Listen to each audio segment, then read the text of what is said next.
When I stack the ACE inhibitor with an ARB, I feel lousy and I get the pneumonia taste. When I only take the Ramipril with the beta blocker, Yeah. I feel so much better and I don't have the ammonia taste.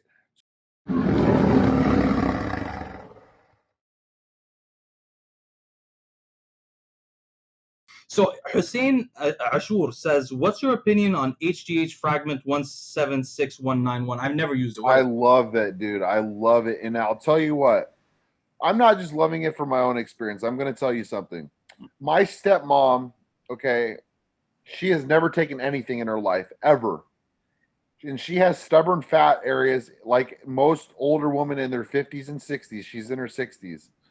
But she used to run it when she was in her late 50s in her glute and ham area. I gave her a dose to do 250 mcgs twice a day, which is a normal protocol you'll see. And dude, she tightened up with no change in diet, no change in exercise, and she was in love with the stuff. She always wants more of it and stuff. Dude, the stuff works. It's much safer than GH. I just didn't know it worked. Works so good. It works so good. Oh, really? We got to talk about this offline. I'm curious about it also. That's very interesting. I'm glad I asked you about that. So Eustace says, have you seen The Secrets of the Pros with Platts interviewing Newman, Ronnie, Baker, etc.? Do you know what the 90s guys actually did drug-wise to be leaps ahead of their predecessors? A common theme among them was that they all used Anadrol, Parabolan, Winstrol V, and Halotestin. I know you're obsessed about these. They used all the same drugs that we do now, except, and I think the guys run more these days. To be honest with you, I think the stuff was just better back then. I really do. Yeah, I really do. And I know, I could tell you that, boss. I wish I could take. I will take you one day to the Middle East if you'll be my guest. I'll take you to the Middle East. I'd rather go to the Middle East than fucking Australia, I think. I'll take you around, man. You'll have the best. You have the best tour guide if it's me. Trust me. I'll take you to Kuwait. I'll take you to Qatar. I'll take you to Bahrain. We'll have to go to the pharmacies. Oh, that's where we'll go. I'll show you everything, man. The thing is, you think it's like that, but when you actually go try it, the Anadrol there, bro, it feels like 300 milligrams of the Anadrol here. I have the Anapolon it's called Anapolon. The Anadrols from the Turkish pharmacy. I haven't used them yet. They're in my stash. I obviously can't use them right now, but I had a client that used them, and he said, and first of all, it destroyed his appetite. Yeah. But it destroyed his appetite, and he was only eating a couple times a day, and his strength like doubled. So his food reduced, and he got stronger, and he put on weight. It must have been way strong. Bro, I'll tell you how the first time I took Anadrol in Dubai. This is the first time I ever took Anadrol in my life. It was that not Anapolon, but it was an Iranian one. It was really strong. So I had the bottle laying on my desk next to me, and at the time I had this laptop, Alienware laptop, gaming laptop. I don't game, but it was whatever. It was a big laptop, the M17. So it's a huge thing. It weighs 2 pounds. When I would carry it, I would carry it with 2 hands because it's too freaking heavy. So I had a gym. I had my own gym in the living room at the time, full gym. So I was sitting in my bedroom, and I took the pill. It was like 11 p.m. and I was like, I'm gonna go work out. I go to pick up my laptop half an hour later, and I swear to God, I tried to pick it up, it flew. I was like, holy what the fuck? I went into the living room, all my weights went up by 30%. Just like it was unbelievable. Now I take Anadrol 50 in America, that does not happen. It's not. No, dude, there's something different with that because I had a client that used it, and then, dude, I wish I could touch that stuff, but I just can't. It's just not worth it right now. We're too old for that. We have to coach the next generation for that stuff.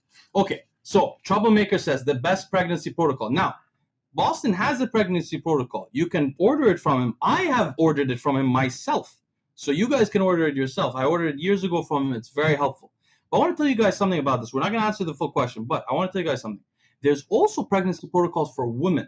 I have one for women. I don't sell it, but you can metformin, luteinizing hormone, metformin, follicle stimulating hormone, and I think luteinizing. I can't remember the third one I was using. I researched all of the research on what they do to women in IVF clinics, and I found the safest things out of them. I've never used it on a woman myself because the danger is this. Kids born from assisted reproduction technology have slightly worse metabolic health later in life. But if your wife also has difficulties, just metformin can really improve her ability to conceive. Do you like the sustained or the instant release? The sustained, it's easier. Yeah, but metformin really is an easy one. 500 milligrams dramatically improves women's ability. And you haven't taken before bed? Oh, sorry, it was Clomid. I don't know why I'm confusing myself. So Yeah, FSH, Clomid makes more sense. yeah, I don't know why I was saying glutenizing hormone. FSH, Clomid for 5 days. It's the specific days, 2 to 7 of the ovulation, whatever. That's what Ariella does. She does 50 mg of Clomid days 3 through 8. Yeah, everyone does the Clomid, but there's also an FSH one and the metformin. The metformin obviously safer, very, very riskless. You know, many women get put on metformin when they're pregnant also. I stopped taking metformin when I went in kidney failure. I heard it's not good. It could be concerning for your kidneys. It can cause acidosis of your kidneys. Yeah, so you have kidney issues. Yeah, you have to stop. And I want to tell you though, when I stack the ACE inhibitor with an ARB, I feel lousy and I get the pneumonia taste. When I only take the Ramipril with the beta blocker, I feel so much better and I don't have the ammonia taste. So then our buddy EPO Dave was doing some research and he sent me some screenshots saying that combining them could actually increase the risk of the uric acid. Uric acid also. So there are like 10 papers. There's like 10 papers about combining them being good, and then there's 3 papers about it going wrong. So it's risky, you know. And I'll tell you what, Leo, I did the experiment, and my blood pressure didn't even go down with combining them. So there's no point, right? And the Ramipril stronger. So I would just stick with the Ramipril and Carvit, and especially you're doing well with the Carvit. I mean, I love that stuff, dude. That's my favorite one that I've added. I need to reply to Dave. He texted me. He's such a nice guy. But he texts me sometimes. I get busy and I forget it, and I feel bad later. I feel like I didn't respond. I'm gonna hopefully he sees this. I'll text him back. Okay, so